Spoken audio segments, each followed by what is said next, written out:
जय हिंद, वंदे मातरम। साथियों, आज हम बात करेंगे पीजीडीएम कोर्स के बारे में। पूरी डिटेल में आपको बताने वाला हूं कि पीजीडीएम कोर्स क्या होता है, इसके लिए एलिजिबिलिटी क्राइटेरिया क्या होता है, पीजीडीएम करने से पहले आपको किन किन बातों का ध्यान रखना है, बेस्ट कॉलेज और यूनिवर्सिटी कौन से हैं, इसको करने के लिए फीस कितनी लगती है। तो आपके पीजीडीएम को लेकर जितने भी क्वेश्चन हैं उन सब का आंसर आपको आज की इस वीडियो में मिलने वाला है। तो वीडियो में अंत तक बने रहिएगा और यदि आप चैनल पर पहली बार आए तो चैनल जरूर सब्सक्राइब कर लीजिएगा, बेल आइकन को प्रेस कर लीजिएगा, क्योंकि मैं आपके लिए इसी तरीके की इंफॉर्मेशन वीडियो लाता रहता हूं। तो साथियों, बात करें पीजीडीएम कोर्स के बारे में। यदि फुल फॉर्म की बात करें तो फुल फॉर्म होती है इसकी post graduate diploma in management, यानी कि आपको क्या है, डिप्लोमा कोर्स है किसमें, पीजी में, और किसमें कराया जाता है, मैनेजमेंट में कराया जाता है, जिसको आप ग्रेजुएशन के बाद कर सकते हैं। तो बात करते हैं साथियों इसकी एलिजिबिलिटी क्राइटेरिया की, यानी कि इसके लिए क्या योग्यता चाहिए होगी यदि आपको पीजीडीएम करना है तो आपने क्या किया हुआ हो। तो साथियों, इसके लिए आपने अपना ग्रेजुएशन कंप्लीट किया हुआ हो। ग्रेजुएशन में आपको कुछ भी हो, चाहे वो आपने बीए किया है, बीएससी किया है, बीकॉम किया है, कोई भी आपने कोर्स किया है, बीटेक किया है, बीबीए किया है, बीसीए किया है, तो आपने अपना ग्रेजुएशन में कोई भी कोर्स कंप्लीट किया है तो उसके बाद आप क्या कर सकते हैं, पीजीडीएम कर सकते हैं। इसके साथ साथ आपको यदि परसेंटेज की बात करेंगे, ग्रेजुएशन में कितना परसेंट होना अनिवार्य है, तो जनरल के लिए इसमें आपका 50% होना अनिवार्य है, यानी कि आपको ग्रेजुएशन में 50% होना अनिवार्य है। इसके साथ साथ यदि आपकी कोई कैटेगरी लगती है एससी, एसटी, ओबीसी, तो वहां पर आपको 45% पर एडमिशन हो जाता है। तो यानी कि ये किसके लिए है, जनरल के लिए है, और ये किसके लिए है, एससी और एसटी के लिए है। ओबीसी के लिए भी आपको कितना चाहिए होगा, 50% चाहिए होगा। ग्रेजुएशन में जैसे मैंने आपको बताया, कोई भी कोर्स किया हो उससे कोई फर्क नहीं पड़ता है, चाहे आपने बीए ही किया है तो भी आप पीजीडीएम कोर्स कर सकते हैं। पीजीडीएम बहुत सारी ब्रांचों में कराया जाता है, जैसे आपका एचआर में हो गया, फाइनेंस में हो गया, मार्केटिंग में हो गया, आईबी में हो गया। एक तरीके से जैसे एमबीए होता है वैसे ही आपका क्या होता है, पीजीडीएम होता है। बस डिफरेंस ये होता है कि एमबीए क्या है, वो आपका डिग्री कोर्स है, और ये क्या है, डिप्लोमा कोर्स है। अभी इसके बारे में भी हम आगे बात करेंगे, बहुत ही इंपॉर्टेंट चीज मैं आपको लास्ट में बताने वाला हूं, तो वीडियो को कंप्लीट देखिएगा। इससे आगे बात करते हैं साथियों ड्यूरेशन की। तो साथियों, आपका क्या है, 2 साल का डिप्लोमा प्रोग्राम है, किसमें, पीजी में। डिग्री नहीं है, ये डिप्लोमा प्रोग्राम है, याद रखिएगा। कितनी ड्यूरेशन होती है इसकी, 2 ईयर।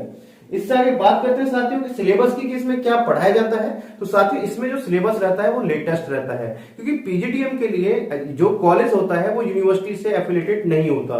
पीजीडीएम के लिए एआईसीटी से आपका उसका अप्रूवल होता है, क्योंकि पीजीडीएम जो कोर्स है वो ऑटोनॉमस बॉडी के थ्रू चलाया जाता है, यानी कि कॉलेज क्या होता है, ऑटोनॉमस बॉडी के थ्रू इस पीजीडीएम कोर्स को चलाता है। जब भी आप पीजीडीएम करेंगे तो उस मार्कशीट पर आपके कहीं पर भी कॉलेज यूनिवर्सिटी का नाम नहीं होगा, वहां पर आपका जो नाम होगा एआईसीटी और आपका कॉलेज का नाम होगा, सिर्फ और सिर्फ कॉलेज का नाम होगा। तो ये ऑटोनॉमस बॉडी के थ्रू कराया जाता है। इसमें जो आपका सिलेबस डिसाइड करता है वो कॉलेज और एआईसीटी डिसाइड करता है।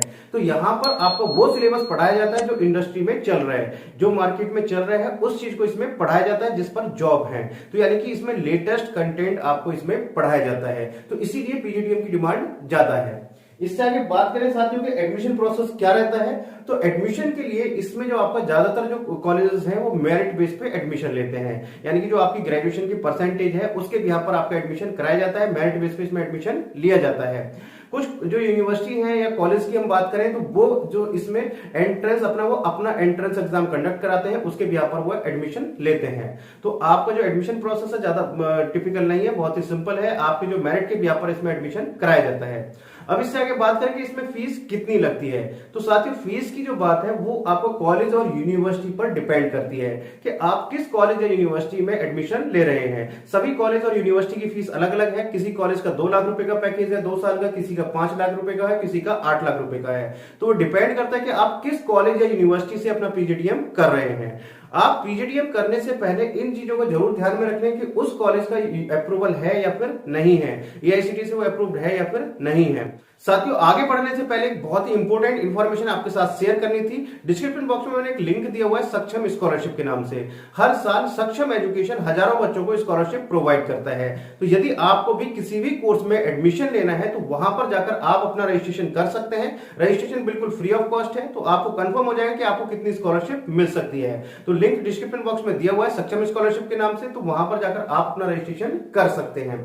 तो साथियों, बात करते हैं इससे आगे नेक्स्ट है कि बेस्ट कॉलेज और यूनिवर्सिटी कौन से हैं। तो साथियों, बेस्ट कॉलेज और यूनिवर्सिटी के लिए आप उस यूनिवर्सिटी का या कॉलेज का ये चेक कर लें कि उस कॉलेज को कितना पुराना है, पहली चीज। उसके साथ साथ उस कॉलेज का एकेडमिक कैसा है वो, यानी कि वहां पर पढ़ाई कैसी है। इसके साथ साथ तीसरा पॉइंट है जो सबसे महत्वपूर्ण है कि उस कॉलेज की प्लेसमेंट कैसी है, यानी कि इसमें सबसे ज्यादा जो इंपॉर्टेंट है वो है प्लेसमेंट। यदि आपका पीजीडीएम करने के बाद में कॉलेज से प्लेसमेंट नहीं होता है तो फिर आपको बहुत ही प्रॉब्लम होने वाली है, फिर आपको जॉब आसानी से नहीं मिलने वाली। तो उस कॉलेज का प्लेसमेंट रिकॉर्ड जरूर चेक कर लें कि पिछले कुछ सालों का जो प्लेसमेंट है वो कैसा रहा है, किन किन कंपनियों में प्लेस कराया गया है। यदि प्लेसमेंट सही नहीं है तो बिल्कुल भी पीजीडीएम आप मत कीजिएगा, यानी कि आप जो पीजीडीएम करें अच्छे कॉलेज से ही करें। मैं आपको यही एडवाइस करूंगा। यदि आप थर्ड क्लास कॉलेज से आप पीजीडीएम करते हैं तो फिर आपको जॉब के लिए बहुत ही प्रॉब्लम होने वाली है, फिर आपको आसानी से जॉब नहीं मिलने वाली, क्योंकि ये क्या है, एक डिप्लोमा कोर्स है। फिर वहां पर जो एमबीए वाले बच्चों को प्रेफरेंस दी जाती है। तो फिर या तो आप एमबीए करिए या आप अगर पीजीडीएम करने के लिए जा रहे हैं तो अच्छे कॉलेज और यूनिवर्सिटी का चुनाव करना बहुत जरूरी है। इससे आगे बात करें साथियों, नेक्स्ट है कि पीजीडीएम करने के बाद में कैरियर कैसा है, जॉब हमें मिलेगी या फिर नहीं मिलेगी, मिलेगी तो हमें कितनी सैलरी मिलने वाली है। तो साथियों पीजीडीएम एक बहुत ही अच्छा कोर्स है, पीजीडीएम आप कर सकते हैं। इसको करने के बाद में कैरियर बहुत अच्छा है, लेकिन वही चीज मैं आपसे फिर से कहूंगा कि आप पीजीडीएम यदि करें तो अच्छे कॉलेज से ही करें, किसी थर्ड क्लास कॉलेज से ना करें, क्योंकि यदि आपका प्लेसमेंट कॉलेज से नहीं होता है तो फिर आपको बहुत ही प्रॉब्लम होने वाली है। पीजीडीएम करने के बाद में जो जॉब ऑप्शंस की हम बात करें तो प्राइवेट सेक्टर में बहुत ज्यादा जॉब ऑप्शंस हैं। आप जितनी भी प्राइवेट की कंपनी है वहां पर आपको फाइनेंस में, मार्केटिंग में, आईबी में, जिस भी ब्रांच से आपने अपना पीजीडीएम कंप्लीट किया है तो आपको जॉब मिल जाती है, आसानी से जॉब मिल जाती है यदि आप किसी अच्छे कॉलेज या यूनिवर्सिटी से अपना पीजीडीएम कंप्लीट करते हैं। यदि सैलरी की बात करें कि सैलरी पैकेज कितना रहता है तो साथ ही वो डिपेंड करेगा आपके ऊपर कि आपको किस कंपनी में सिलेक्शन आपका हो रहा है, आपको जो प्लेसमेंट है वो कैसी रही है। तो सैलरी यदि हम एवरेज सैलरी की बात करें तो आपका 4 लाख से आपका पैकेज लेकर के 10 लाख तक आपका पर एनम तक आपको पैकेज मिल सकता है। तो साथियों ऑलमोस्ट मैंने सब सारी चीजें आपको क्लियर कर दी है। यदि अभी भी आपको कोई डाउट या क्वेश्चन रह गया है या आपको किसी और टॉपिक के बारे में पूछना है, कुछ आपको किसी और कोर्स के बारे में काउंसलिंग लेनी है तो आप मेरे से कमेंट बॉक्स में पूछ सकते हैं। मैं उस पर सेपरेट वीडियो या आपको इन्फॉर्मेशन देने की पूरी कोशिश करूंगा। तो चलिए साथियों मिलते हैं आपसे नेक्स्ट वीडियो में कुछ नई अपडेट के साथ। तब तक के लिए जय हिंद, जय भारत।